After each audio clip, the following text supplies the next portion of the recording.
Habis itu kita baca dulu ayat ke-6-nya ya. Setelah itu baru kita cari potensi-potensi kesalahan ya, yang sering kali terjadi pada Quran surah Al-Fatihah ayat ke-6 ini.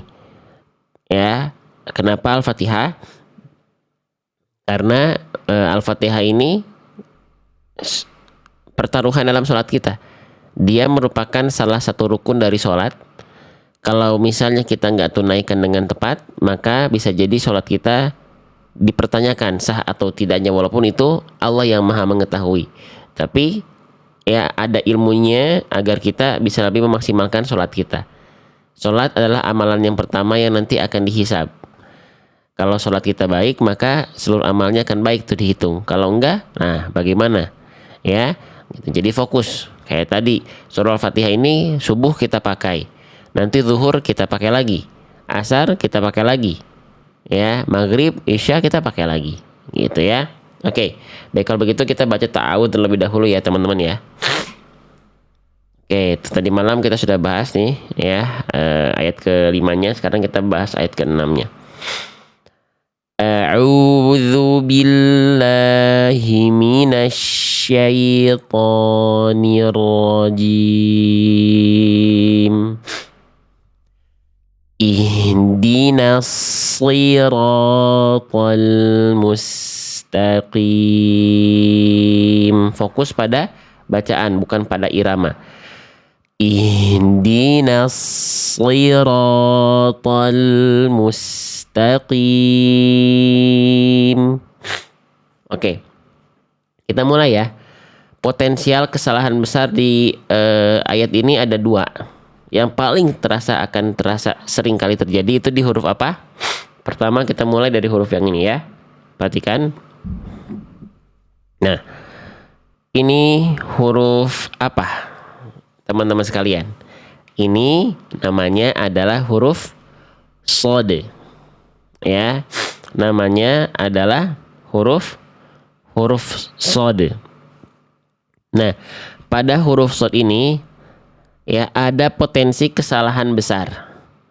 Ya, teman-teman, maka kita akan bahas bagian ini dulu, baru beranjak ke bagian-bagian lain. Ya, kita bahas, kita contohkan, kita bunyikan contoh bunyi yang tidak bolehnya seperti apa, dan contoh bunyi yang insya Allah lebih tepatnya bagaimana. Kita akan latih bersama secara perlahan-lahan insya Allah. Oke, teman-teman perhatikan baik-baik. Huruf shad ya. Di sini huruf shadnya berharokat bertasydid ya. Nah, oke, harokatnya kasroh dan dia bertasydid. Oke, sebentar. Nah, ya sekarang yang sudah punya buku saya, panduannya kita izin pakai latihan yang ada di buku saya. Silakan buka halaman ke-88. Setidaknya ada 4 kesalahan, dan kesalahan yang besar ada di poin 1-nya. Ya, bertasydid. Tasydid itu tanda burung terbalik atau burung rebahan di atas huruf ya. Ini namanya tasydid. Ada yang bilang syiddah, juga ada yang bilang syaddah. Oke, kita mulai. Nah, huruf shad bertasydid, kesalahan yang sering kali terjadi ketika kita melafalkannya adalah poin 1, tertukar dengan huruf sin dan tertukar dengan huruf shin. Apakah di antara teman-teman masih ada yang melafalkan huruf shad tertukar dengan antara kedua huruf ini? Kalau ada, boleh komen ada.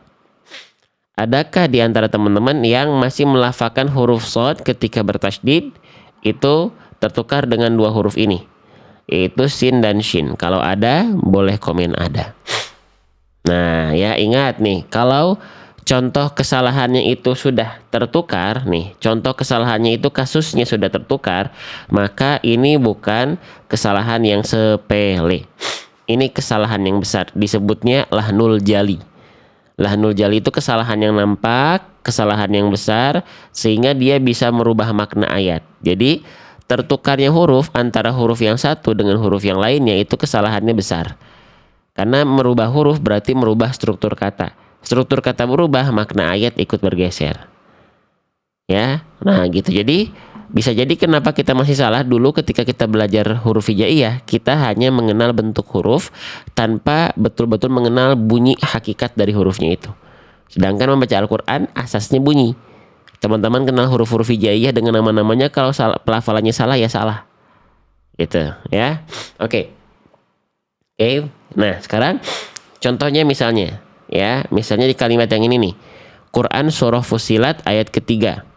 Ya. Ini halaman 88, yang sudah punya buku saya Shod Tashdid dibuka halaman 88. Nah, perhatikan. Di Quran surah Fussilat ayat ketiga, di sini tertera huruf shod bertasydid, harokatnya kasroh. Nah, jangan sampai kita baca begini. Fussilat ataupun Fussilat. Itu dua-duanya kesalahan besar. Karena yang dibaca bukan shod tadi. Fussilat itu huruf shin, Fussilat itu huruf sin. Seharusnya bunyinya seperti apa? Seharusnya bunyinya seperti ini teman-teman sekalian, insya Allah. Fussilat, Fussilat, Fussilat, Silat, bukan silat, bukan shilat. Ya, maka agar tidak tertukar, mau nggak mau teman-teman, ya kita harus jelaskan dulu sebentar, ya makhrajnya, ya. Oke, perhatikan. Jadi setiap huruf hijaiyah itu punya yang namanya makhraj. Kalau teman-teman pengen tepat hurufnya nggak ketukar-tukar, minimal ketahui dulu makhrajnya di mana. Makhraj itu tempat keluar. 40-50% bacaan teman-teman akan lebih kokoh, akan lebih tepat bacaannya apabila sudah sesuai dengan standar makhrajnya. Baru nanti sisanya disempurnakan dari sifat-sifat hurufnya dan karakter tebal tipis hurufnya, gitu. Tapi makhraj ini harus teman-teman ketahui. Tidak perlu hafal istilah, tapi perlu untuk mengetahui kaidah dan konsepnya, agar ketika teman-teman berlatih jelas arahnya, ya. Oke, sekarang huruf shod itu keluar dari mana? Ujung lidah, sejajar, atau mengarah ke gigi sari bawah. Boleh ke ujungnya, boleh ke giginya, boleh ke pangkalnya, ya. Ketika dia dilafalkan, dia akan mengalirkan desisan yang lembut. Nah, seperti ini. Ya, huruf shod itu seperti ini. Nah, jadi kalau teman-teman ingin melafalkan shod, saya perlihatkan nampak depannya. Begini nih. Lihat ujung lidah saya. Nah. Lihat ya. Sa, afwan. So, sli, su, so. Ujung lidah ke gigi sari bawah. Nah, kalaupun teman-teman melafalkan huruf shod ini harus tertukar dulu, jangan tertukar dengan huruf shin. Karena kalau teman-teman tertukar dengan huruf shin, ini makhrajnya jadi jauh, Bunda. Nah, kalaupun teman-teman harus tertukar, walaupun tertukar adalah kesalahan yang besar ya, tapi kalaupun harus tertukar, tertukarlah dulu dengan huruf shin. Jangan dengan huruf shin. Tapi minimal kalaupun harus tertukarnya dengan sin aja dulu. Kenapa jangan seperti huruf shin dulu? Karena shin itu makhrajnya bukan itu ujung lidah. Nih, kita lihat ya. Nah, perhatikan. Di buku saya lagi, dibuka halaman 37. Nih, kalau teman-teman melafalkannya jadi huruf shin, teman-teman sekalian, makhraj huruf shin itu dilafalkan dari tengah lidah, diarahkan ke langit-langit di atasnya. Ya, begini nih. Tuh, tumpuannya bukan di ujung lidah ke gigi sari bawah, tuh lihat ujung lidahnya, tapi di tengah lidah. Nih, pelafalan shin begini nih. Lihat ya. Sya. Jadi dalamnya yang naik, lidahnya nggak ke gigi sari bawah. Sya. Beda makhrajnya. Bunyinya pasti beda antara sli, sli dengan shi. Yang shin itu tengah lidahnya yang naik. Kalau shod itu fokusnya di ujung lidah. Paham nggak sampai sini? Paham nggak teman-teman sekalian? Sok pelan-pelan ya, difahami secara perlahan. Ya, jadi kalaupun harus tertukar, ya dengan huruf shin dulu aja. Jangan dengan huruf shin. Lah, Bang, tapi kan sama-sama tertukar. Iya, tapi kalau minimal, kalau teman-teman tertukar dengan huruf shin, nah shin dengan shod ini makhrajnya sama. Nih, kita lihat huruf shin ya. Nih, kita samain sama shod, sama nggak? Nih, makhraj dari huruf shin itu keluar dari ujung lidah, sejajar mengarah ke gigi sari bawah. Ya, oke, mengalirkan desisan yang lembut tuh. Sama, ini shin, ini shod, sama ke situ. Ya, nih kalau sin begini. Hah? Kan? Hah? Sa. Hah? Si. Hah. Sama kayak sod. Nah, cuman Bang kalau misalnya sod dan sin itu sama makhraj, berarti cara kita membedakannya seperti apa? Saya jelaskan. Walaupun sod dan sin makhrajnya sama, ya, tuh ini sod, ini sin. Yang membedakan nanti apa? Yang membedakan nanti adalah kalau huruf sod, ya teman-teman, dia termasuk ke dalam huruf yang tafkhim. Kalau huruf sin, nah ini dia termasuk ke dalam huruf yang tarqiq. Bedanya apa? Nah, kalau tafkhim huruf shad artinya dia dibaca dengan menebalkan atau suara yang tebal. Ya, berarti kalau huruf sin dia dibaca dengan tarqiq dengan keadaan tipis atau suara ringan. Gitu, ya. Contoh nih, saya bunyikan dulu. Kalau sin begini, dia tipis. Asi. Kalau shad dia tebal. Asli. Asli. Asli. Kalau sin asi. Kalau shad asli. Kalau sin asi. Dari kadar tebal tipisnya, teman-teman sekalian. Nah, pertanyaannya adalah bagaimana kita bisa membedakan cara menebalkan shadnya itu seperti apa, cara agar dia tipis sinnya bagaimana? Caranya begini. Kalau huruf shad, karena kita sudah sepakat dia dibaca dengan tebal, dia itu karakter tebalnya dengan cara apa? Nih, dengan mengangkat bagian pangkal lidah. Nah, atau kita lihat sifat dari huruf shad ini karena dia huruf yang tebal, sifat dia poin ketiga nama sifatnya isti'la. Isti'la itu apa? Isti'la itu terangkat bagian pangkal lidah. Kalau huruf sin karena dia tipis, ya, maka sifat poin tiganya namanya bukan isti'la, tapi kebalikannya, istifal, terhampar pangkal lidah. Paham sampai sini enggak? Nah, sekarang pertanyaannya adalah pangkal lidah itu yang mana? Nah, perhatikan baik-baik. Pangkal lidah itu teman-teman sekalian, izin ya. Sebentar. Error nih. Pangkal lidah itu yang ini. Perhatikan baik-baik. Pangkal lidah itu, nah ini ceritanya lidah teman-teman ya. Ceritanya nih. Nah, lihat yang poin 4 atau yang warna biru nih. Nah, ini adalah pangkal lidah, lidah terdalam kita. Kan yang ini yang saya tunjuk nih. Yang bagian depan ini ujung lidah, ya. Ini samping lidah, ini tengah lidah. Nah, kalau pangkal lidah itu yang poin 4 nih, yang warna biru. Nah, ini pangkal lidah tuh. Nah, kalau huruf tipis, pangkal lidahnya datar. Kalau huruf tebal, pangkal lidahnya naik. Gitu, oke? Maka bunyinya hasilnya beda. Antara si dengan sli, si dengan sli, si dengan sli, si dengan sli, beda.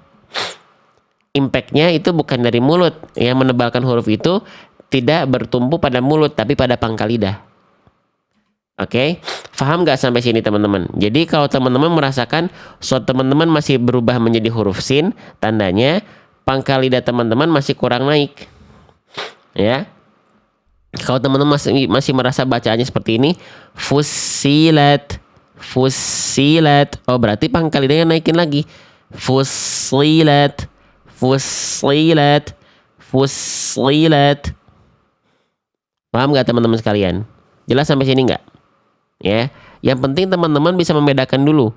Dengan teman-teman bisa membedakan bunyi, teman-teman waktu latihan di rumah itu akan lebih terarah. Kalau teman-teman tiba-tiba langsung praktek, inputnya nggak diinstal dulu, yang nggak boleh gimana, yang benar gimana, tipsnya gimana, makhrajnya gimana, itu ngawang belajarnya.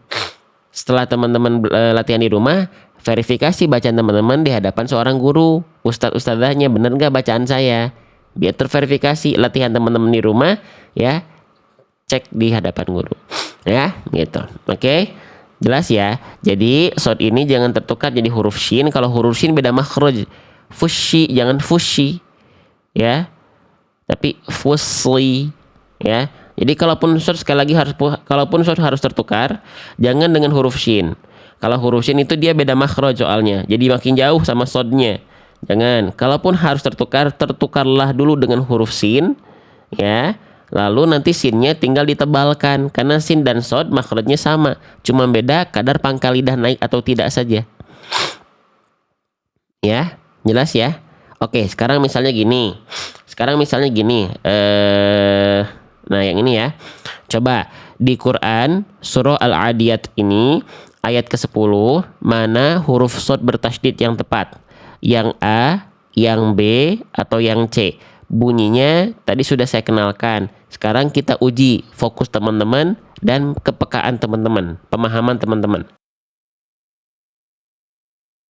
Kita mulai ya. Yang A, wa hussila. Yang B, wa hushila.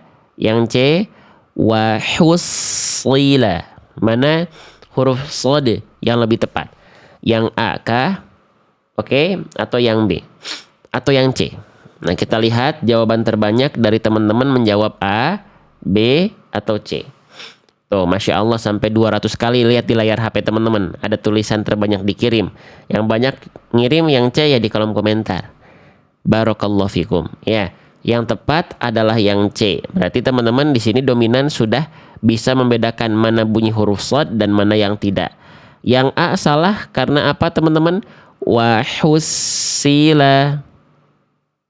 Yang A salah kenapa? Wa hussila. Karena berubah menjadi huruf sin. Yang B salah wa hushila. Wa hushila. Kalau yang B berubah jadi shin. Nah, gitu ya. Jadi teman-teman insya Allah sudah lebih kenal. Tinggal nanti kalau saya sudah rampung kelasnya, ya nanti teman-teman boleh ikut kelas saya dengan guru saya. Nanti ada kita bikin lembaga online buat teman-teman ya. Sedang dipersiapkan. Oke, jadi itu kesalahan satu ya teman-teman sekalian. Oke, jadi ketika teman-teman ini masih ada kesalahan lain teman-teman. Kalau teman-teman ingin pelajari ini, cuman sekarang saya izin teman-teman kita fokus ke kesalahan besar dulu nih. Nah misalnya sekarang kita praktekkan ke surah Al-Fatihah. Itu tadi kan pakai buku saya. Nah sekarang kita coba praktekkan kita bahas ayat ke-6. Nah misalnya berarti di sini mana bacaan huruf shad yang tepat? Ya, atau gini deh, teman-teman tinggal perhatikan bacaan ayat ke-6 saya. Fokus pada shad bertasydid. Kalau bacaan saya sudah benar, komen benar. Kalau bacaan saya salah, silakan komen salah. Ya, oke, perhatikan. Ihdinas syiratal mustaqim. Gimana tuh shad tasydidnya? Ihdinas syirata. Salah atau benar? Kita lihat jawaban teman-teman. Oke, ya ratusan orang sekarang sudah berani mulai menyalahkan saya. Baik, berarti ini saya salah ya. Salahnya kenapa? Teman-teman bilang shad bertasydid saya tadi itu salah. Salahnya alasannya karena apa? Karena huruf shad yang tadi kita baca itu bukan shad, tapi berubah menjadi huruf shin. Ihdinasy. Nah, berarti salah tuh. Karena beda makhraj huruf shad dan shin.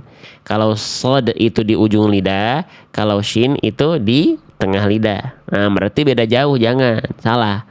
Oke, sekarang kita ulang. Saya coba ulang. Karena tadi bacaan saya salah, maka saya akan berlatih lagi.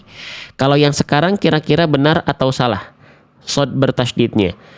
Ihdinas siratal mustaqim. Nah, kira-kira yang barusan shadnya sudah mulai tepat atau masih salah? Salah, benar? Salah ya? Salah ya? Masih salah ya teman-teman. Baik, masih salah. Salahnya sekarang kenapa? Salahnya apa? Tolong dijawab. Karena berubah menjadi huruf sin. Nah, ini udah lumayan bagus walaupun ini masih salah besar, tapi sudah lebih bagus daripada dibanding kesalahannya jadi shin. Karena kalau jadi shin sekali lagi beda makhraj. Kalau sudah jadi huruf sin, ini sudah satu makhraj dengan shad. Tinggal apa? Tinggal diperhatikan kadar tebal tipisnya. Kalau sin itu tipis, kalau shad itu tebal. Nah, berarti cara nebalinya gimana? Angkat pangkal lidah. Contoh nih begini. Ya, jadi bukan dibaca Ihdinasi. Nah itu udah bagus tapi belum naik pangkal lidahnya, jadinya huruf sin. Harusnya gimana? Insya Allah ihdinasli. Sli. Nasli. Nasli. Bukan nasi. Ya. Paham sampai sini? Oke. Paham nggak dulu? Pelan-pelan dulu. Yang penting teman-teman sudah mulai kenal bunyi. Oh selama ini saya baca jadi huruf sin. Oh selama ini saya malah baca jadi huruf shin. Oke. Jadi tadi kita khususnya ketika melafalkan sod dengan sin perbedaannya pangkal lidah. Siapa yang masih bingung bagaimana cara menaikkan pangkal lidah boleh komen saya. Saya udah tahu bang, sod dan sin itu tebal tipisnya beda. Sod itu tebal karena naikin pangkal lidah. Saya sudah ngerti, tapi prakteknya saya bingung. Naikin pangkal lidah itu gimana? Boleh komen saya. Gimana sih naikin pangkal lidah itu gitu. Oke. Kalau teman-teman ingin tahu bagaimana latihan pangkal lidah, teman-teman yang sudah nonton live saya tahu bagaimana caranya untuk berlatih. Kalau pengen latih pangkal lidah pakai belajar terapi huruf apa teman-teman? Kalau kita ingin melatih pangkal lidah, maka kita terapi huruf huruf apa? Lihat di kolom komentar. Lihat di kolom komentar itu penonton-penonton yang sudah lama nonton nih, teman-teman. Terapi huruf qaf. Lah, kan ini kita lagi bahas huruf shad. Ya udah, kalau teman-teman sudah punya buku saya kan tinggal dibuka. Iya kan tadi yang dibuka halamannya halaman huruf shad. Oh iya, kita pindah berarti kalau pengen latihan pangkal lidah terapinya adalah terapi melafalkan huruf qaf. Nih. Terapi melafalkan huruf qaf. Kenapa huruf qaf? Ya, kenapa huruf qaf? Karena huruf qaf itu makhrajnya dari pangkal lidah. Gitu maksudnya. Kalau teman-teman ingin melatih pangkal lidah, terapinya pakai huruf qaf. Kita jelaskan dulu ya. Makhraj huruf qaf itu dilafalkan dari wal qafu aqsal lisani fauqu tsummal kafu asfalu. Jadi huruf qaf itu dilafalkan dari pangkal lidah disentuhkan ke langit-langit yang teksturnya lunak. Oke, nah kita lihat dulu gambarnya. Nah ini yang disebut pangkal lidah. Nih, ini ujung lidah, ini tengah lidah, nah ini pangkal lidah. Nah, oke, jadi kalau teman-teman ingin melatih pangkal lidah teman-teman agar kuat naiknya, latih dengan melafalkan latihan huruf qaf. Nah gitu. Jadi langsung satu paket, ya pangkal lidahnya terlatih, huruf qafnya juga terlatih. Ya, oke. O. Ustadz kalau nggak ada gigi susah. Bunda, perasaan huruf qaf nggak ada hubungannya sama gigi bunda. Sekali lagi, ini ada yang komen kalau nggak ada gigi susah Ustadz. Bunda, pangkal lidah itu ya makhrajnya tidak ada hubungannya dengan gigi. Bun, ya yang sulit itu kalau misalnya kan kalau nggak ada gigi susah. Yang sulit itu kalau nggak ada lidah bunda. Karena jelas pangkal lidah yang harus diangkat. Ya, qi, qu. Nah itu kan pakai pangkal lidah. Nih, coba teman-teman latihannya gini. Latihannya pakai latihan simpel dulu nih. Ikuti saya. Rasakan lidah teman-teman, ya. Lidah teman-teman yang dalam itu pangkal lidahnya naikin. Naikin pangkal lidahnya. Ya. Oke, kita coba praktek bareng-bareng. Perhatikan. Nah, di sini ya. Oke, perhatikan. Qi, qu, qi, qu, qi, qu. Nah itu dilatih berulang-ulang. Nanti latihannya misalnya ketika qafnya ganda nih. Qi, qu. Nanti udah terbiasa nih teman-teman huruf qafnya. Tinggal diaplikasikan pada huruf tebal yang lain. Cara naikin pangkal lidahnya sama kayak huruf qaf, cuman tinggal ditambahkan makhraj huruf tebal yang lainnya, misalnya shad. Ya. Shad itu makhrajnya di ujung lidah. Dia punya sifat mengalir nafas, ada desisnya. Nah, tapi untuk merasakan naikin pangkal lidah, lafalkan sebagaimana teman-teman melafalkan qaf. Ya, misalnya qaf tadi, maka ketika shad, sama bunyi ujungnya tuh kalau kita nggak ngedengar makhrajnya bunyinya itu sama-sama karena pangkal lidahnya yang begitu-begitu saja sama antara shad, bod, bo, po, to, lo, ho, dan segala macam sama. Cuman yang membedakan bunyi awal makhrajnya aja dengan sifat-sifatnya. Tapi kalau udah masuk bunyi fathah, dhammah, kasroh, bunyinya hampir sama, teman-teman. Ujungnya begitu juga. Ya. Oke. Jelas ke sampai sini. Nah, nanti ketika teman-teman sudah latih terapi pangkal lidahnya dengan terapi huruf qaf, balikan lagi ke dalam bahasan. Ya, misalnya tadi qaf kasroh berarti qi. Nah, tinggal diaplikasikan ke shad. Sli, qi, sli, sama. Ya, gitu. Paham gak sampai sini? Coba belajarnya jangan menuntut untuk langsung bisa sekarang. Karena belajar itu perlu proses. Ya, perlu proses, teman-teman sekalian. Nggak ada yang instan kecuali teman-teman bikin mie rebus. Belajar itu perlu proses. Ya, dan kemampuan kita dalam prosesnya berbeda-beda. Ada yang cepat, alhamdulillah. Ada yang lambat, alhamdulillah. Yang nggak alhamdulillah itu adalah kalau nggak belajar. Kalau nggak berikhtiar, kalau kecewa, berhenti belajar. Nah, itu tidak alhamdulillah itu. Ya. Jelas sampai sini? Oke. Jadi teruslah berlatih, teman-teman. Ya, mau kita cepat bisa atau lambat bisa, itu urusan Allah, karena masalah hasil itu bukan di tangan kita, bukan di tangan ikhtiar kita.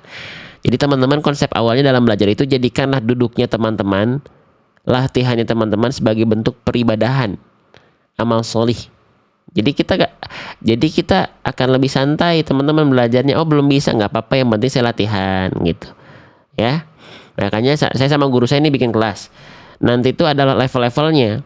Tapi nggak dibatasi. Level 1 itu nanti untuk berapa pertemuan, enggak.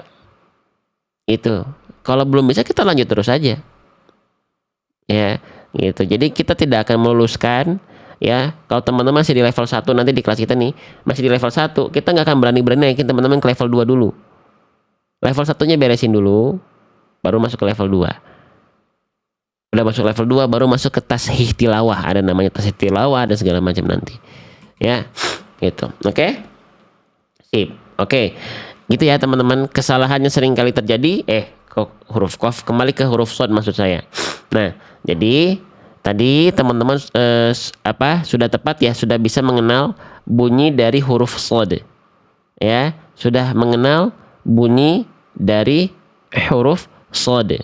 Lanjut atau tidak, teman-teman? Ya, lanjut atau tidak? Ya, itu ya. Jadi potensi kesalahan besar itu terjadi pada huruf shad bertasydid di sini. Ya, sudah kita bahas di buku tadi. Oke, lanjut ya. Oke, sekarang kita lanjut ke potensi kesalahan besar berikutnya pada huruf ini. Nah, ini huruf apa, teman-teman? Ini namanya adalah yang tadi kita bahas, sempat senggol dan singgung sedikit. Ini namanya adalah huruf qaf. Nah, huruf qaf ini hati-hati ya. Di Quran surah Al-Fatihah ayat ke-6, dia punya potensi kesalahan besar yang banyak orang tidak ngeh. Ya.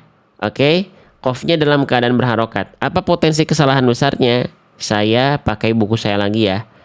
Nah, oke, qafnya berharokat nih. Dibuka aja langsung halaman 26 yang sudah punya buku saya. Yang sudah punya buku saya, silakan dibuka halaman ke-26. Nah, kita bahas ya. Potensi kesalahan qaf pada ayat ke-6 dari surah Al-Fatihah ketika qaf berharokat adalah, kita baca poin 1, kesalahan yang sering kali terjadi ya pada huruf qaf berharokat yang dia termasuk ke dalam kesalahan besar adalah seringkali tertukar dengan huruf kaf. Iya atau tidak? Yuk, boleh komen dulu. Sepakat atau tidak ketika kita membaca al-mustaqim itu sering tertukar, bingung bedanya sama kaf apa? Penuh dengan keraguan dan kebimbangan, udah benar atau belum ya qaf saya? Dan ini banyak orang tidak ngeh, teman-teman. Ya. Banyak orang tidak ngeh. Oke, gini teman-teman. Ya, kita akan bahas dari segi bagian ini dulu nih. Kenapa qaf dan kaf itu sering kali tertukar ketika berharokat? Karena qafnya keluar percikan. Percikan apa? Percikan nafas. Contoh, saya contohkan dulu ya. Misalnya di sini nih. di Quran surah Al-Mursalat fokus pada qaf harokatnya. Banyak orang melafalkan seperti ini. Falmulkiyati. Kalau kita bacanya sambil ngantuk-ngantuk, itu bunyinya kayak udah bener deh kayaknya, padahal itu salah, dan salahnya salah besar. Dengerin deh, ini yang salah nih. Falmulkiyati. Nah itu qaf yang salah. Kenapa? Karena yang barusan kita baca itu adalah huruf kaf. Ya, yang kita baca barusan itu adalah huruf kaf. Falmulkiyati. Seharusnya dibacanya gimana? Seharusnya bacanya yang insya Allah lebih tepat adalah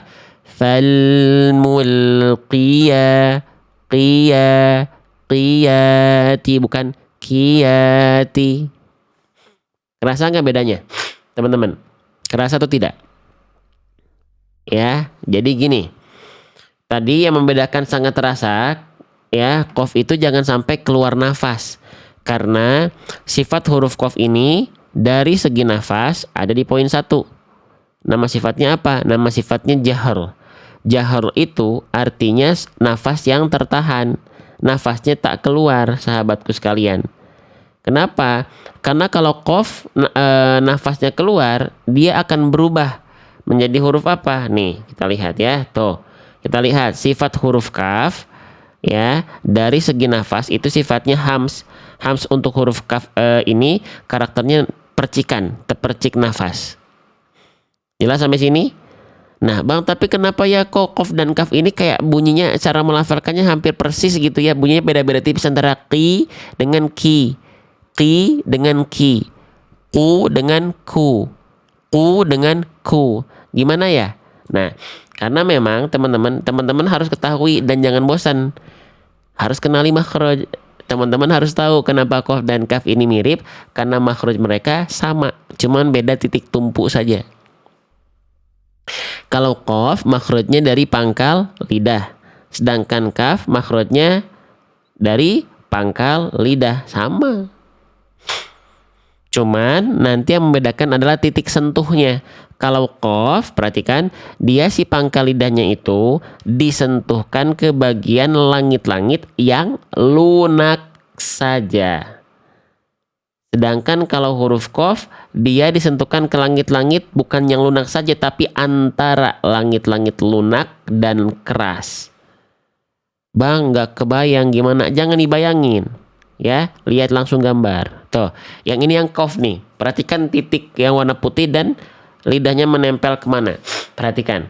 Kalau qaf, pangkal lidahnya itu nempel semuanya ke area langit-langit yang lunak nih, atau area langit-langit yang paling dalam. Karena nanti ada langit-langit yang keras bagian depan nih, ini langit-langit yang keras. Oke. Kalau teman-teman tepat melafalkan qaf seperti ini, dia akan tertahan nafasnya. Tuh. Ko, qi, qi, ku. Khususnya ketika kasroh dan dhammah. Qi, ku, qi, ku. Terus bedanya sama huruf kaf apa? Kalau kaf begini. Tuh, ya. Tuh, kalau kaf begini, teman-teman. Nih, bedakan ya. Tuh, ini qaf, ya. Ini kaf. Kalau kaf lihat titiknya pindah agak ke arah depan, ya, ini qaf nih. Kalau kaf lihat agak maju. Sret. 1, 2, 3, srot. Tuh. Dia titiknya berada di antara sini. Langit-langit yang lunak dan keras. Sehingga kalau maju saja sedikit ke arah luar, huruf qaf kita jadinya kaf nih. Qafnya di sini. Teman-teman lafalkan terlalu maju. Set. Nah, jadinya kaf dia. Jadinya keluar percikan nafas. Ki, ki, ku, ki, harusnya kuki, bukan kuki. Paham? Paham? 2000 orang yang sedang memandang di live ini paham? Ya, jadi kalau teman-teman ngerasain qaf saya kok kayak kaf ya, keluar nafas kurang dalam berarti. Kurang dalam berarti teman-teman. Ya, kurang dalam. Mustaqi, ki. Nah, itu berarti kurang dalam, maksudnya mustaqim. Ya. Oke. Nah, sekarang gini deh. Untuk menguji pemahaman teman-teman, ya, karena di buku kita sudah banyak prakteknya, banyak contoh varian kalimatnya. Teman-teman perhatikan di kalimat ini. kita praktekkan di kalimat ini dulu sebelum kembali ke Al-Fatihah. Quran surah At-Takwir ayat ke-23. Fokus kita belum beranjak dari huruf qaf berharokat, ya. Mana qaf yang bacaannya lebih tepat? Yang A kah? Oke. Atau yang B? Konsentrasi yang A. Bil ufuqi. Yang B. Bil ufuqi. Kira-kira mana yang qaf yang tepat? Yang A. Bil ufuqi. Yang B. Bil ufuqi. Ufuqi. Nah, yang A atau yang B? Kita lihat jawaban terbanyak di kolom komentar menjawab yang A atau yang B. Lihat di kolom komentar dominan menjawab yang A. Masya Allah. Emang kerasa bedanya teman-teman antara yang A dengan B? Yang tepat yang A. Masya Allah. Yang tepat adalah yang A. Emang terasa bedanya antara A dan B? Antara bil ufuqi dengan bil ufuki. Terasa, ya. Terasa bedanya karena teman-teman sudah dikenalkan dulu. Teman-teman dicontohkan dulu, dikasih input dulu. Oh begini yang benar, oh begini yang salah. Kaidahnya begini, dipraktekkan, diulang-ulang, baru kita uji. Harus kenal dulu. Ya, oke, sip, barakallahu fikum. Ya, Masya Allah. Nah, sekarang tinggal kita lanjut dulu. Nah, oh sekarang kalau qafnya berharokat, nih perhatikan, qaf berharokat. Sekarang kita bahas kesalahan kecil boleh. Tadi kesalahan besar dari huruf qaf ketika berharokat adalah tertukar dengan kaf. Sekarang saya izin bahas kesalahan kecilnya dari huruf qaf. Ya, apa? Qaf ketika berharokat kesalahan kecil, ya, ada juga di poin kedua. Dilafalkan dengan memonyongkan bibir. Itu nggak boleh, khususnya ketika dia berharokat fathah. Ya, jadi huruf qaf itu nggak boleh monyong, khususnya ketika fathah. Oke, contohnya begini. Nah, perhatikan, ini di Quran surah Al-Balad ayat 13. Jangan sampai kita membaca qafnya begini. Roqobatin, roqobatin, roqobatin. Ya, ada yang melafalkan qaf masih suka monyong-monyong, masih suka muncung-muncung mulutnya, masih suka maju mulutnya, boleh komen saya. Oke? Roqobatin, roqobatin. Nah, jangan. Ya. Kenapa? Kenapa teman-teman vokal huruf qafnya monyong? Bang, kan huruf qaf itu ketika fathah bunyi vokalnya A atau O. Huruf qaf ketika berharokat fathah bunyi vokalnya A atau O. Sebenarnya bunyi huruf qaf itu ketika berharokat fathah tetap A, tapi bunyinya lebih gemuk. Kayak kedengeran O, walaupun sebenarnya bukan O, teman-teman. Kalau bayangan teman-teman huruf qaf ini dibaca dengan vokal O, teman-teman akan membulatkan mulut teman-teman seperti memonyongkan tadi, roko, roko. Karena bayangan teman-teman O. Sebenarnya bukan O, tapi tetap vokal A.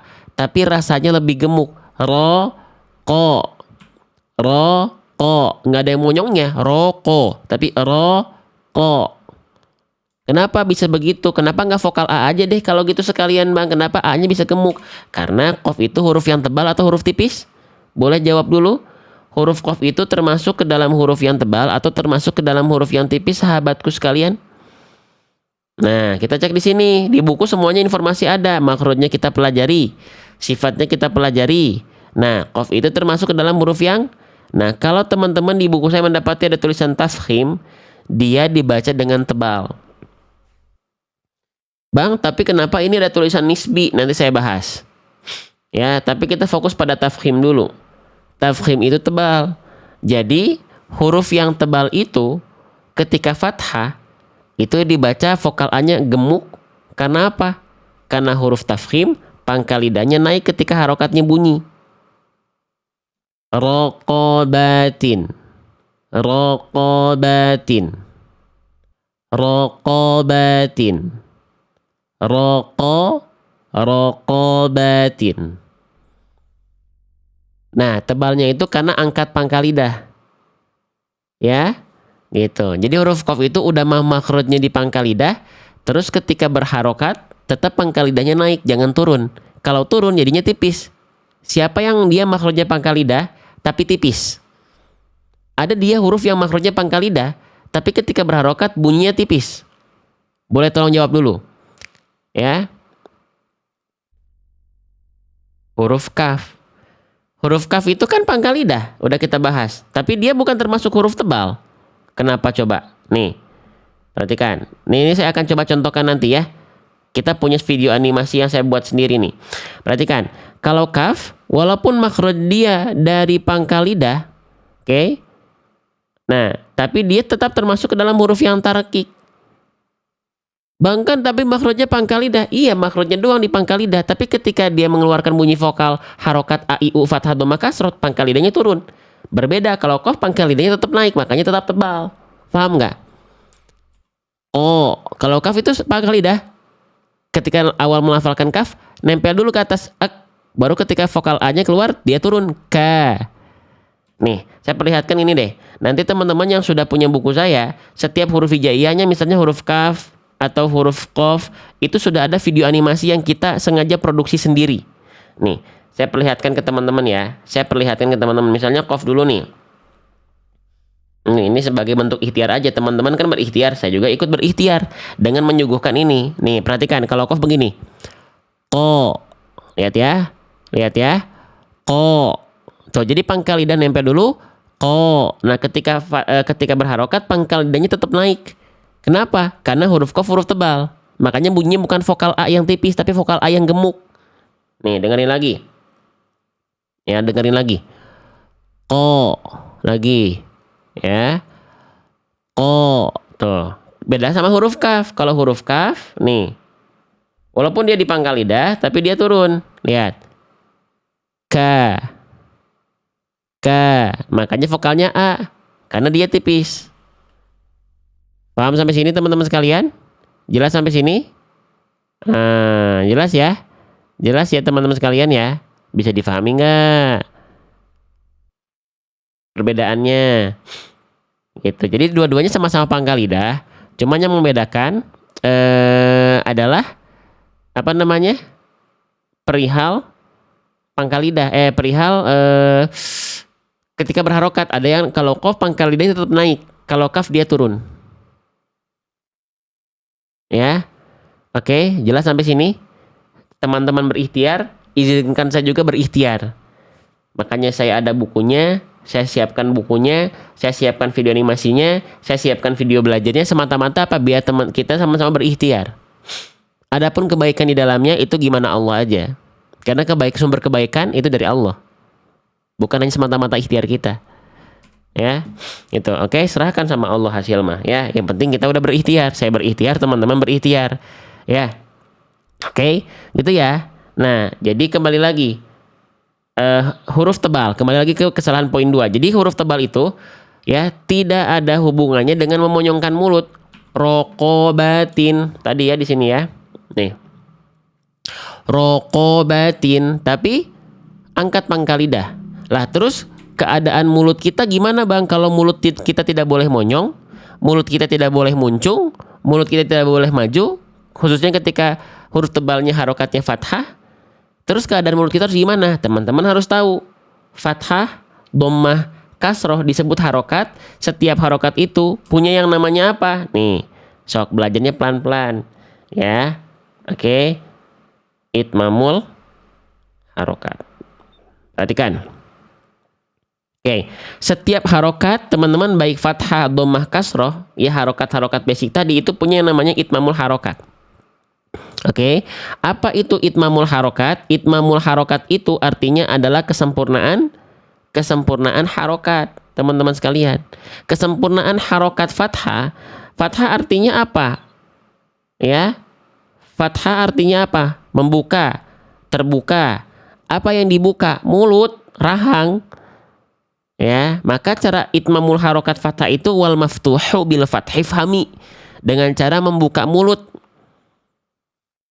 Mau dia huruf tebal ke, mau dia huruf tipis ke, ketika dia berharokat fathah buka, bukan monyong, bukan muncung.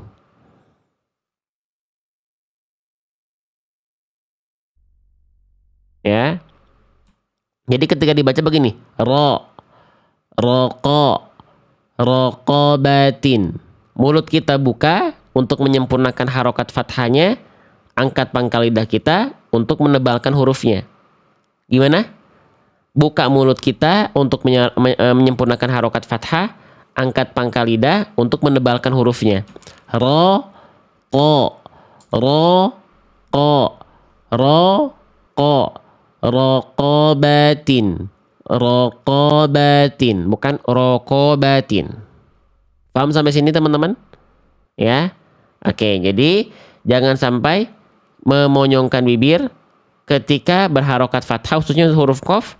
Sekarang pertanyaan saya lanjut. Kalau huruf qafnya harokatnya kasroh, boleh monyong nggak mulutnya? Kalau fathah nggak boleh. Kalau kasroh boleh monyong nggak? Boleh muncung nggak qafnya? Kalau boleh komen boleh, kalau tidak komen tidak. Nggak boleh kan?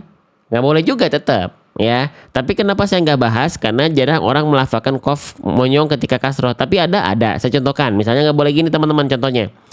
Lil muttaqina. Nah, jangan. Biasa aja. Lil muttaqina. Nggak pakai monyong. Ya. Jadi qaf itu nggak boleh monyong. Fathah nggak boleh, apalagi fathah nggak boleh monyong. Kasroh tidak boleh muncung. Nah, kalau misalnya harokatnya dhammah, qafnya harokatnya dhammah, boleh monyong atau tidak? Kalau qafnya harokatnya dhammah, boleh monyong atau tidak? Kalau qafnya harokatnya dhammah boleh monyong atau tidak? Silahkan jawab di kolom komentar. Kalau qafnya dhammah boleh monyong atau tidak? Oke. Jangan terkecoh oleh pertanyaan saya. Qaf boleh monyong nggak? Pada jawab boleh. Ya, ini saya tidak harapkan jawaban boleh. Terkecoh oleh pertanyaan. Qaf itu bukan boleh monyong ketika dhammah. Huruf apapun ketika dhammah harus monyong. Harus, wajib, kudu, muncung. Ya, bukan boleh. Tapi kalau boleh berarti ada kesempatan untuk tidak monyong. Jangan terkecoh oleh pertanyaan. Ya.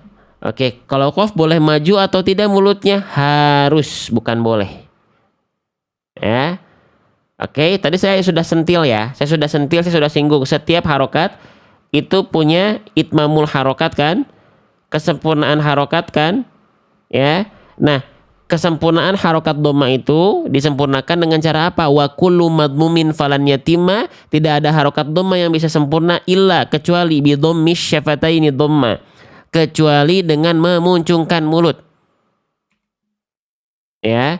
Jadi nggak boleh dibaca begini. Qur'anun.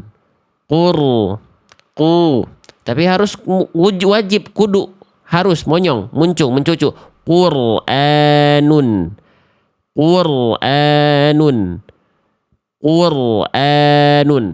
Faham sampai sini? Jelas sampai sini? Jangan terkecoh oleh pertanyaan. Jadi kalau qaf huruf ketika dhammah boleh monyong, harus monyong, bukan boleh. Ya. Gitu. Oke. Sip. Nah, tapi kita kembalikan lagi sekarang itu setidaknya hal-hal yang teman-teman harus perhatikan ketika melafalkan qaf berharokat ya.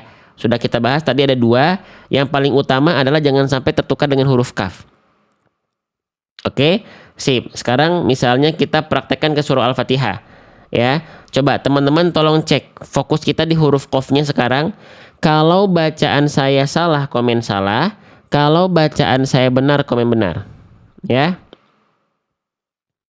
Oke, kita mulai. Ihdinas siratal mustaqim. Al-mustaqim. Kira-kira qaf yang barusan salah atau benar? Silahkan boleh komen di kolom komentar. Yang salah komen salah, yang benar juga boleh komen benar. Silahkan.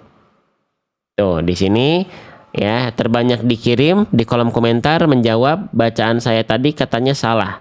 Oke, qafnya salah. Salahnya apa? Salah di huruf qafnya kenapa? Teman-teman sebut salah. Salah karena huruf qafnya ternyata berubah dan tertukar menjadi huruf kaf. Kenapa bisa? Karena ada percikan nafas. Berarti kalau ada percikan nafas, makhraj qafnya kurang dalam, terlalu keluar. Jadinya kenanya ke titik sentuh huruf kaf. Mustaqim, harusnya al-mustaqim, al-mustaqim, taqim, bukan takim, kurang dalam pangkal lidahnya. Ya, oke. Berarti saya salah ya. Oke, baik. Sekarang kalau saya baca begini gimana? Salah atau benar? Ihdinas siratal mustaqim. Al-mustaqim. Al-mustaqim. Al-mustaqim. Salah atau benar? Salah atau benar? Masya Allah, subhanallah atau masya Allah ini. Ya, teman-teman dominan menjawab benar. Ya, ini saya belum bahas, lupa tadi, tapi nggak apa-apa. Bacaan yang saya tadi sudah lebih tepat dibanding sebelumnya, tapi belum seutuhnya benar. Belum seutuhnya benar. Al-mustaqim, qim, belum sepenuhnya benar. Sudah lebih tepat dibanding sebelumnya karena sudah tidak berubah jadi kaf, tapi masih keliru. Masih ada yang keliru sedikit di situ. Apa? Saya lupa jelaskan tadi. Saya balik dulu ke buku saya ya. Teman-teman, tadi saya sempat bahas ya. Huruf qaf itu termasuk ke dalam huruf yang tebal ya. Tafkhim kan ya? Tafkhim ya? Iya, tapi dia ingat, dia itu tafkhimnya nisbi. Apa? Tafkhimnya nisbi. Bang, tadi belum dibahas, belum ya? Oke, kita bahas. Jadi kesalahan qaf tadi, ya ketidaksempurnaannya adalah qaf itu tafkhim nisbi. Jadi tafkhim nisbi itu apa? Saya bacakan. Huruf yang dibaca dengan keadaan tebal, namun dalam kondisi tertentu kadar ketebalannya dalam huruf tersebut itu melemah. Nih, contohnya kalau qafnya berharokat kasroh, maka dia ketebalannya melemah. Jadi nggak betul-betul kayak shod. Misalnya kalau shod kan sli. Kalau di sini qaf jangan sampai qli. Enggak, tapi qi. Bukan sampai al-mustaqim, enggak, tapi al-mustaqim. Beda enggak? Antara al-mustaqim, al-mustaqim dengan al-mustaqim. Beda? Nah, jadi kalau misalnya qafnya harokatnya baris bawah, kadar tebalnya dikurangi. Al-mustaqim, jangan sampai qim. Jelas ya? Jadi bacaan yang tadi sudah lebih tepat, tapi masih salah. Salahnya salah kecil. Jadi harusnya gimana? Harusnya begini. Ihdinas siratal mustaqim. Al-mustaqim, taqim. Jelas? Sampai sini paham? Bisa diikuti? Jelas ya? Oke, lanjut nggak teman-teman? Sip. Ya.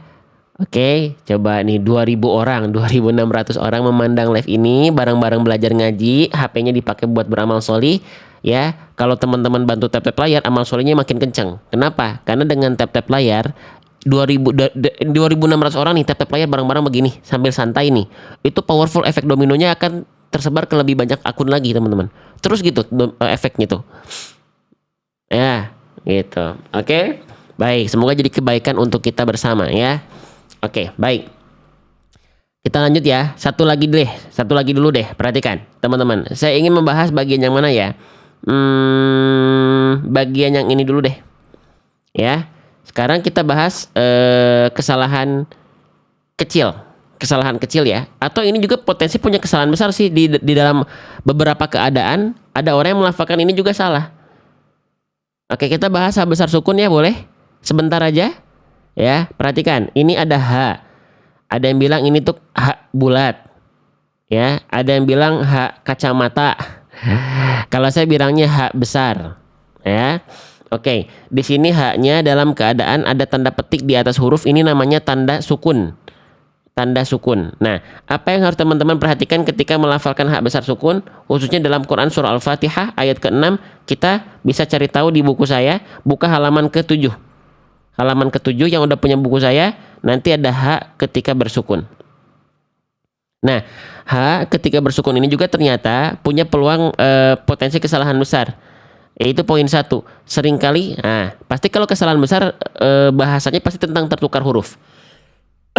Tertukar dengan huruf apa? Tertukar dengan huruf ini. Sepakat atau tidak? Kalau hak besar itu seringkali tertukar dengan hak kecil. Ya, contohnya gimana? Contohnya begini. Misalnya, nah ini ya. Di sini ada Quran surah Al-Qalam ayat ke-7.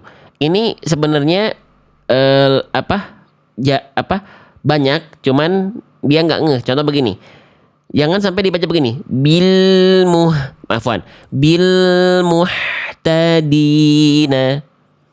Harusnya bil muhtadina. Jangan sampai ketukar jadi hak kecil. Teman-teman sahabat-sahabat sekalian. Ya. Nah, gimana caranya? Caranya adalah lafalkan huruf hijaiyah pada makhrajnya. Jangan bosan bahas makhraj nih. Setiap huruf hijaiyah punya makhraj ya. Makhraj ha besar itu dilafalkan dari mana, teman-teman? Nah, jangan menganggap ha besar dilafalkan dari dada ya. Oke. Sip, karena tidak ada makhraj dada.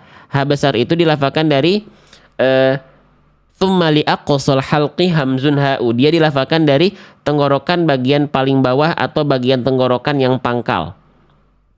Ya. Oke. Di daerah mana itu bang tenggorokan pangkal? Nih, kalau kita lihat gambar, tenggorokan itu dalam membaca Quran dibagi menjadi 3 bagian. Ada tenggorokan paling pangkal, ada tenggorokan bagian pertengahan, ada tenggorokan bagian paling ujung. Nah, hak besar itu dilafalkan tenggorokan dari tenggorokan paling pangkal. Ha hi hu ah. Jadi cukup teman-teman rasakan dari tenggorokan paling pangkal di sini, paling bawah, paling dalam. Bukan dilafalkan dari dada. Kalau dari dada teman-teman akan boros nafasnya cepet capek. Capek teman-teman. Dari pangkal rasain gitu. Ya, jelas ya. Nah, tapi beberapa keadaan banyak orang melafalkan ha besar dilafalkan jadi ha kecil. Kenapa bisa? Karena teman-teman melafalkannya nggak di sini, tapi bablas kemana? Bablas ke sini. Ini tengah tenggorokan, rumahnya huruf H kecil. Nih, kita lihat ya di buku ada nggak ada? Kalau teman-teman pengen kenalan gitu ya sama huruf-huruf, di sini ada tuh. Makhraj H kecil dilafalkan dari bagian tenggorokan tengah. Ya. Nah, di sini tuh.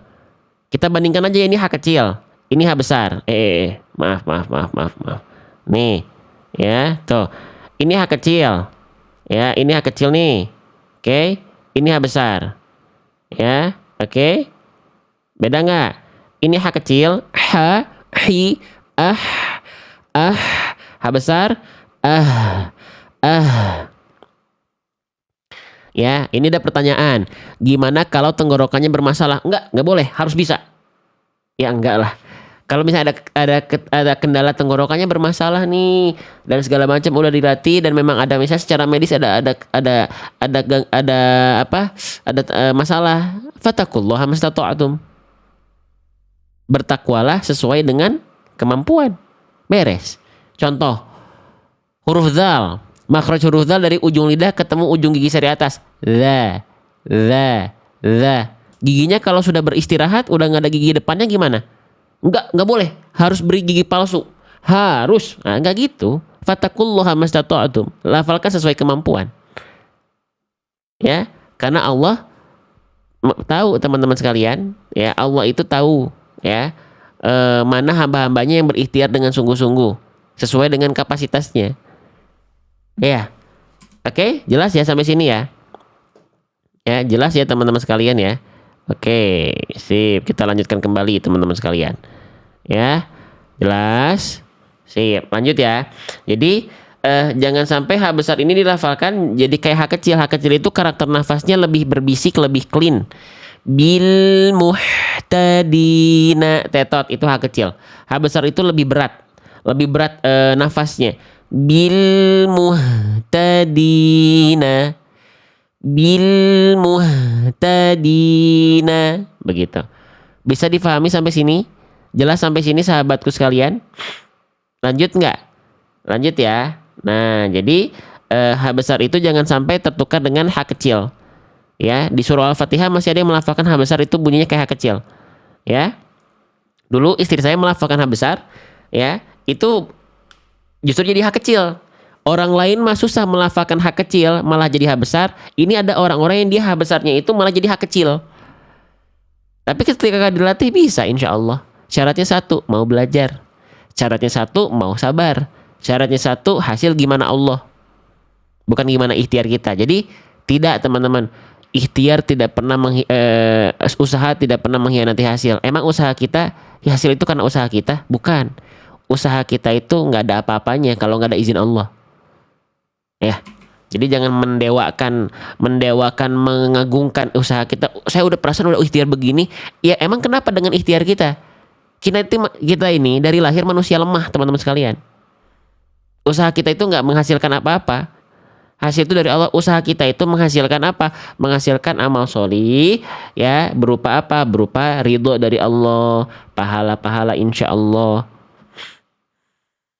Ya, biar apa? Biar nggak sombong kita kalau mendapatkan suatu hasil. Wah, ini karena ikhtiar saya. Emang kita siapa? Ya. Ya. Oke, lanjut lagi teman-teman sekalian ya. Oke. Kita lanjutkan kembali. Sekarang kita bahas poin keduanya ya, sekalian ya. Jadi ya tadi yang pertama H besarnya jangan sampai berubah menjadi H kecil. Sekarang H besar sukunnya jangan sampai dibaca kurang mengalir. Ya, ini kesalahan kedua nih. Dibaca kurang mengalir nafas dan suaranya. Contohnya gimana? Contohnya begini. Misalnya di kalimat yang tadi ya. Jangan sampai dibaca begini. Bil muhtadina. Bil muhtadina. Hanya itu dia ada nafasnya ya, tapi dia nggak ngalir. Bil muhtadina. Nah, itu tetot. Itu kesalahan kecil teman-teman sekalian. Emang kenapa sih kalau dibaca bil muhtadina itu tidak sesuai dengan sifatnya? Gini, kita lihat. Sekarang kita kenalan sama sifat H ya. Sifat dari H atau H besar saya sebutnya itu yang saya ingin highlight dua bagian awal. Nama sifatnya adalah apa? Hams dan rokhawah. Hams itu artinya nafas yang mengalir, rokhawah itu adalah suara yang mengalir. Nah, ingat, lihat di sini. Poin pentingnya, kata kuncinya mengalir, bukan sedikit mengalir, bukan terputus. Jadi harus jelas sih suaranya ada, alirannya jelas, nafasnya ada dan jelas, teralirkan, bukan cuma setengah-setengah. Ya, contoh. Jadi jangan cuma dibaca begini. Izin ya, saya contohkan ya. Ini bacaan yang tadi nih. Bil muhtadina, nggak jelas, bahkan kayak nggak ada. Jelaskan. Bil muhtadina. Bil muhtadina. Paham nggak sampai sini teman-teman? Jelas tidak teman-teman sekalian? Ya, gitu. Jadi bunyi haknya, aliran nafas dan suaranya harus nampak dia. Ya, oke. Nah, itu setidaknya dua kesalahan. Yang satu kesalahan besar, H kecilnya. Yang satu lagi kesalahan yang khafi, yang kecil. Ya. Oke, sekarang gini, kita praktekkan dalam surah Al-Fatihah kita ya. Oke. Di kalimat berikut ini, mana bacaan yang tepat? Ya. Yang A atau jangan gitu deh. Kita contohkan salah benar aja. Kalau salah komen salah, kalau benar komen benar. Fokus teman-teman di H besar sukunnya ya. H sukunnya ya. Oke, kita mulai. Yang A. Kok yang A sih? Ini bacaannya maksudnya kok yang A sih? Salah atau benar? Perhatikan. Ihdinas sirata. Ihdinas sirata. Silakan dijawab. Ihdinas sirata. Salah atau benar? Silahkan jawab. Oh, lihat, dominan menjawab sekarang, ratusan orang beramai-ramai menyalahkan saya. Teman-teman kompak untuk menyalahkan saya. Apa salahnya? Silahkan jawab, apa salahnya? Salahnya adalah kurang mengalir. Tidak terdeteksi si aliran nafas dan suaranya. Ya, setengah-setengah. Nah, harus jelas ya, jangan sampai kurang mengalir. Karena hak besar sukun ini bukan tawasud.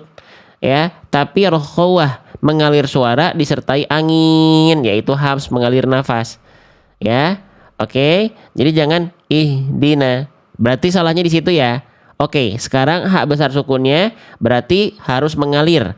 Jangan tertahan atau setengah-setengah mengalirnya. Saya coba perbaiki. Semoga saya tidak dikoreksi salah lagi sama teman-teman. Kita mulai. Ihdinas sirata. Ihdinas sirata. Tuh, hanya udah mengalir dengan jelas nafas dan suaranya. Tapi kenapa teman-teman tetap senang menyalahkan saya? Ya, tuh lihat pada komen salah sampai ratusan. Katanya harus mengalir. Itu saya sudah alirkan. Kenapa masih dibilang salah? Ihdinas sirata. Karena iya bang, memang nafasnya sudah mengalir bagus, suaranya sudah mengalir jelas. Tapi kenapa kok berubah jadi hak kecil sukun? Makhrajnya salah. Kalau hak kecil ihdina itu dari tengah tenggorokan.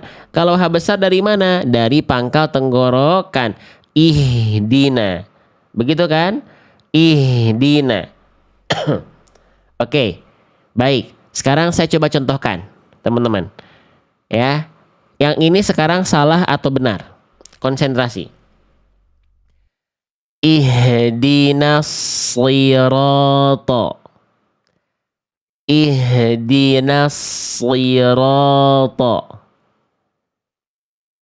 Benar atau salah? Ayo. Ihdinas sirata. Ini ada dua kubu nih, ada yang bilang salah, ada yang bilang benar. Ya. Coba bacaan yang barusan salah atau benar? Yakin benar? Yakin salah? Oke, saya ganti pertanyaannya ya. Jadi mode pilihan ganda. Bacaan yang barusan saya simpan untuk pilihan opsi A. Sekarang saya contohkan opsi B-nya. Yang A tadi begini, ihdina. Yang B, ihdina. Mana yang tepat? Yang A atau yang B? Yang A, ihdina. Yang B, ihdina. Kenapa sekarang kompak jawab yang B? Sedangkan tadi yang A ada yang jawab salah, ada yang jawab benar. Berarti yang A salah atau benar? Yang tepat itu yang B. Berarti tadi yang A, bacaan yang ihdina, salah atau benar? Salah. Tahu nggak salahnya kenapa yang A? Ihdina. Apa salahnya? Ayo jawab. Apa salahnya? Ihdina. Hak sukunnya dibaca memantul. Jangan sampai memantul, teman-teman sekalian. Ya, itu di buku saya belum saya sematkan karena itu saya sering dengar ketika bukunya sudah rampung. Tapi saya tambahkan ya, saya tulis di buku saya nih. Teman-temannya udah punya buku ditambahin ya. Jadi kesalahan berikutnya ketika melafalkan hak sukun itu adalah jangan sampai ada bunyi tawaludnya, ada bunyi suara tambahannya, ya. Jangan sampai mantul. Ya, pakai bahasa simpel aja, mantul. Ya, misalnya kita contohkan di sini. Misalnya nih ya, ini ya. Jangan sampai dibaca kal'ihni. Aih. Tapi kal'ihni. Ya. Emang kenapa sih hak besar nggak boleh mantul? Kita cek dulu, siapa tahu ternyata kita yang salah. Nih, kita lihat sifat dari hak besar ada 5. Coba, yang ngelihat sifat yang namanya kolkolah boleh komen saya. Kalau yang tidak boleh komen tidak. Ada nggak hak besar ini sifatnya kolkolah? Ada atau tidak? Ada atau tidak? Tidak ada kan? Tidak ada kan? Maka jangan terlalu kreatif dan terlampau soleh dan soleha kita.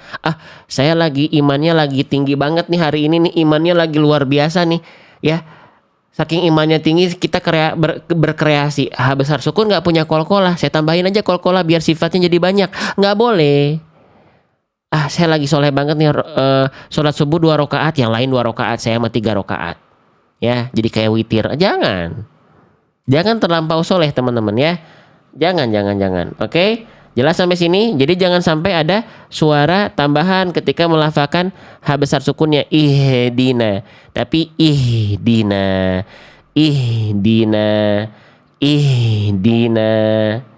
Jelas?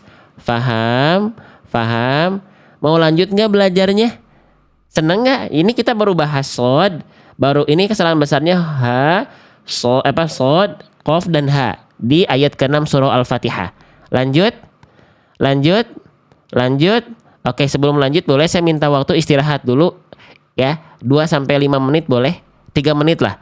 Operator boleh disiapkan.